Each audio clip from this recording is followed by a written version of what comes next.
येणाऱ्या 6 तारखेला आषाढी एकादशी आहे, म्हणजेच देवशयनी एकादशी. असं म्हटलं जातं की विष्णुदेव हे निद्रावस्थेमध्ये जातात आणि चातुर्मास सुरू होतो.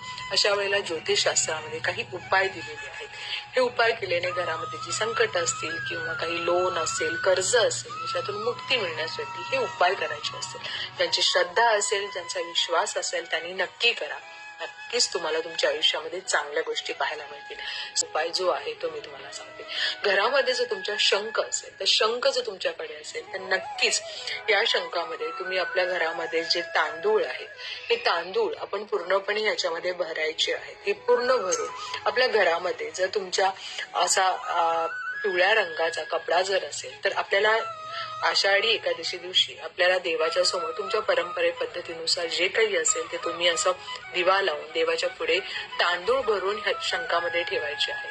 त्यानंतर विष्णू सहस्त्रनाम येत असेल तर नक्की बोला, नाही तर शांतपणे अर्धा तासाचं असेल ते शांतपणे युट्यूबवर तुम्ही ऐकू शकता. त्यानंतर दुसऱ्या दिवशी तुम्हाला हा शंख आपण जिथे तिजोरी ठेवतो किंवा जिथे तुम्ही पैसे ठेवता, दागिने ठेवता, तिथे तुम्हाला हा कपाटामध्ये ठेवायचा आहे.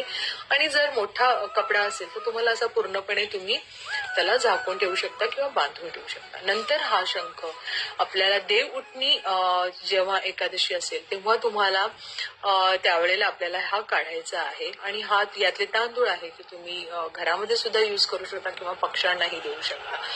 हा चातुर्मासामध्ये केलेला हा खूप चांगला उपाय आहे, जो जेणेकरून तुम्हाला पाहायला मिळेल की खूप साऱ्या गोष्टी चांगल्या आयुष्यामध्ये होतात. त्यासाठी लक्ष्मीची जो वास आहे तो तुमच्या घरामध्ये राहतो.